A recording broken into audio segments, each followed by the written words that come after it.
Polisi masih periksa 9 penganiaya 4 polisi di Cengkareng, Jakarta Barat. Sebelumnya 9 orang diringkus setelah menganiaya 4 polisi karena diduga salah paham.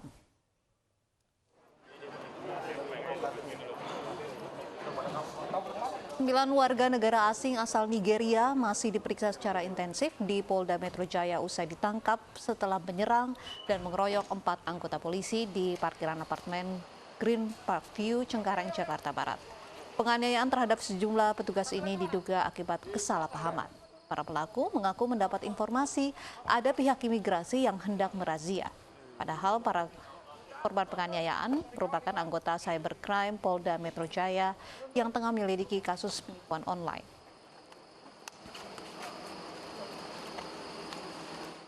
Apa perkembangan terbaru polisi dikeroyok warga negara asing? Kami sudah terhubung melalui sambungan telepon dengan Kabid Humas Polda Metro Jaya, Kombes Pol Yusri Yunus. Selamat sore, Pak Yusri. Sore, Mbak. Pak, sudah ada 9 warga negara asing yang ditangkap. Statusnya seperti apa, Pak, mereka? 11 orang ini kan sementara masih di imigrasi, ya, tapi laporan polisi mungkin kami akan berkoordinasi dengan imigrasi untuk melakukan proses selanjutnya. Nanti kami sampaikan, Mbak, ya, opininya, Mbak, ya. Perkembangan penyelidikan sendiri seperti apa, Pak? Ini kan memang kita melaporkan ke imigrasi, berkoordinasi dengan imigrasi untuk dilakukan pendataan kepada mereka, tetapi tidak ada yang dilakukan. Ini akan kita proses. Nah, kita masih menunggu saja. Kita sedang berkoordinasi ini, Pak. Nanti kami akan laporkan lagi. Ke-11-nya ini masih di lapangan. Warga negara Nigeria, betul, Pak? Iya, betul. Proses Pak. hukumnya seperti apa, Pak? Mengingat ini WNA. Ya, nanti kita akan lihat sambil jalan. Kalau memang ada pasal KUHP di situ, kita akan proses lagi sesuai dengan ini. Nanti kita akan berkoordinasi. Pak, ini kan ini sementara masih kita lagi Pak Yusri, ini yang melakukan penganiayaan kan di apartemen tersebut cukup banyak begitu, Pak. Apakah hanya 11 yang ditangkap? Kita masih lakukan pengejaran yang lain. Nanti sambil kita melihat kondisi korban sendiri seperti apa, Pak, sekarang, Pak? Udah nggak apa-apa, cuma luka ringan biasa aja. Jadi kemungkinan ada orang juga WNA lain yang akan juga ditangkap begitu, Pak? Kita masih melihat nanti dari hasil ini, hasil penyelidikan nanti daripada petugas nanti. Nanti, Mbak, ya. Oke, terima kasih, Mbak, ya, saya lagi ini. Baik. Terima kasih, Pak Yusri Yunus sudah bergabung bersama kami. Ya, pemirsa, pengeroyokan terhadap anggota kepolisian bukan kali ini saja terjadi. Selain di Cengkareng, polisi yang sedang menjalankan tugas pernah dikeroyok di Kabupaten Bungo, Jambi.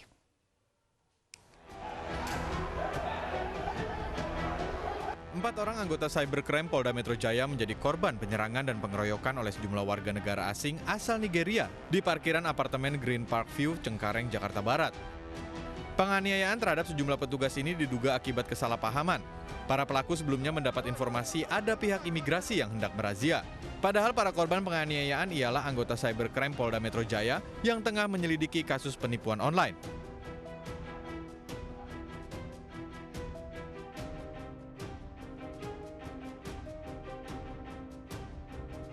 Penyerangan dan penganiayaan terhadap anggota polisi pun pernah terjadi di Kampung Belukar Panjang, Desa Batu Kerbau, Kabupaten Bungo, Jambi. Kapolsek Pelepat dan anggota Polres Bungo yang akan menyelidiki penambangan emas ilegal dengan menggunakan eskavator diteriaki warga yang tengah berkumpul. Warga menolak adanya penyelidikan oleh kepolisian karena tambang emas ini merupakan mata pencarian mereka untuk menghidupi keluarga. Warga pun mulai melempari dengan batu dan membuat polisi akhirnya menjauh. Setelah berada di tempat aman baru diketahui bahwa Kapolsek Pelepat AKP Suhendri tertusuk. Tim Liputan iNews melaporkan. Kantor Mapores Ogan Komering Ilir, Sumatera Selatan diserang warga Sabtu dini hari. Pelaku tewas tertembak, sedangkan 1 polisi mengalami luka tusuk di bagian tangan.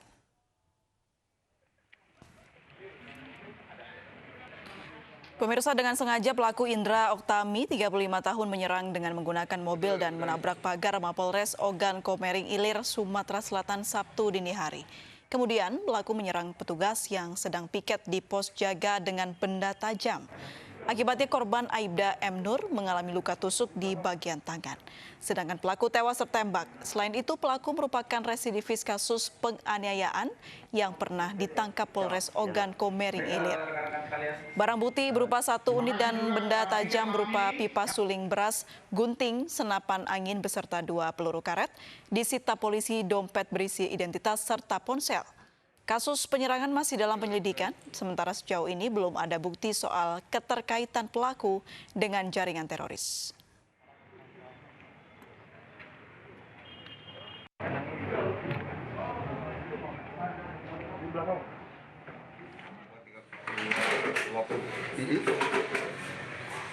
Jadi penjagaan terdengar suara gerbang ditumbur. Nah, setelah gerbang ditumbur, saya lihat, kemudian saya bunyikan alarm. Setelah bunyikan alarm, tidak lama kemudian tersangka itu datang penjagaan di belakang. Nah, di belakang, saya kira itu rekan kerja saya. Ternyata dia membawa senjata tajam, bukan rekan kerja saya, langsung tanpa basa-basi langsung membunuh senjatanya. Hanya karena emosi tertimpa palang pintu parkir, 2 pengendara motor di Bandung, Jawa Barat menganiaya petugas parkir sebuah rumah sakit dengan senjata tajam. Setelah buron selama seminggu, pelaku akhirnya ditangkap polisi di Kabupaten Cianjur, Jawa Barat.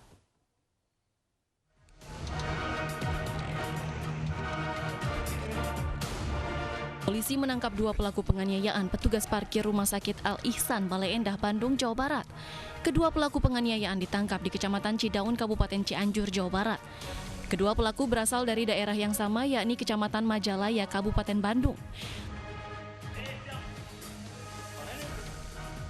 Peristiwa penganiayaan ini terjadi pada Selasa 23 Juni lalu.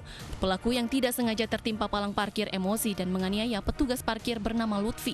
Akibatnya korban mengalami luka di bagian tangan dan kaki. Yang 2 sudah keluar, Iya. yang 1 ketiban. Nah terus yang terkiban itu langsung dia mukul ke petugas. Oh itu alasannya. Tapi rusak si Lutfi. Cuma tangan sih sama bolok. Aksi penganiayaan para pelaku ini terekam oleh CCTV yang berada di tempat parkir. Video rekaman CCTV ini pun menjadi barang bukti bagi polisi untuk mendalami kasus ini dan menangkap para pelaku. Melaksanakan identifikasi terkait dengan pelaku yang terekam dari CCTV.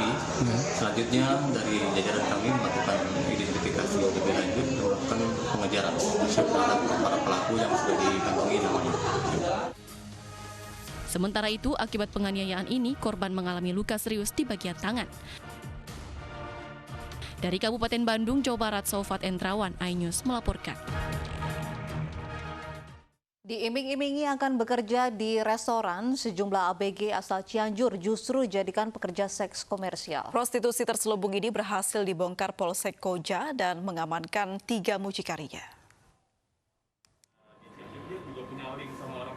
Inilah pasangan suami istri yang tega-teganya menjajakan gadis-gadis di bawah umur di wilayah Tugu Selatan, Koja, Jakarta Utara. Pasangan suami istri bersama 1 orang tersangka lainnya ini menjajakan ABG dengan kisaran usia 14 tahun hingga 17 tahun melalui media sosial. Muncikari ini memasang tarif ABG tersebut sebesar 300 hingga 400 ribu rupiah. Dalam berburu korbannya, Pasutri ini sengaja mencari ABG di Cianjur, Jawa Barat. Korban diiming-imingi akan dipekerjakan di restoran di Jakarta dengan gaji besar. Seluruhnya anak di bawah umur, antara umur 15, 16, dan 17 tahun. Dan rata-rata para korban ini berasal dari Cianjur. Dan mereka ini memang sengaja direkrut, ditampung ya, di salah satu tempat kos. Para tersangka dijerat tindak pidana perdagangan orang dengan ancaman penjara maksimal 15 tahun. Sementara para korban menjalani pemeriksaan psikologi. Dari Jakarta, Vendra, iNews melaporkan. Kita beralih ke informasi lain, pemirsa. Evakuasi warga yang terjebak longsor di Kelurahan Batang Barat, Kota Palopo, Sulawesi Selatan terus dilakukan petugas gabungan. Hingga kini akses jalan masih terputus sehingga puluhan kendaraan roda 4 terjebak.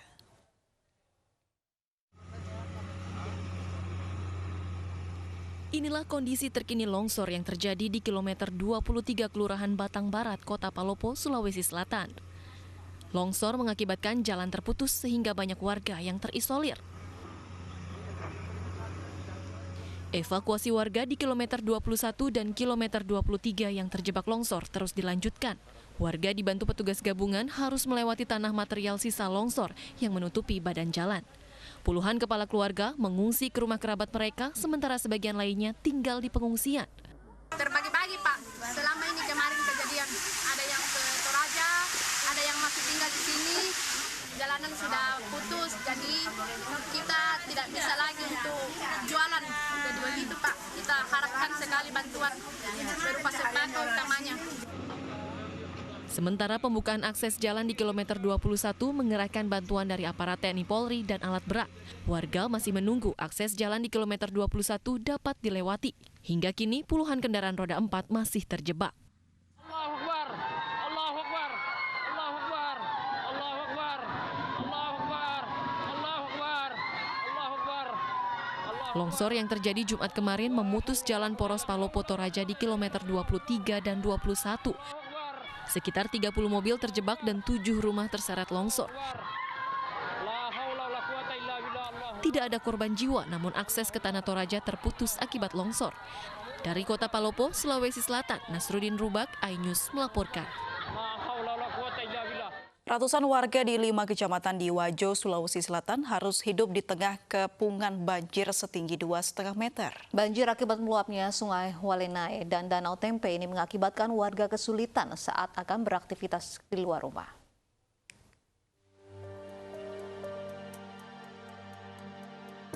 Banjir setinggi hingga 2,5 meter merendam ribuan rumah di 5 kecamatan di Kabupaten Wajo, Sulawesi Selatan.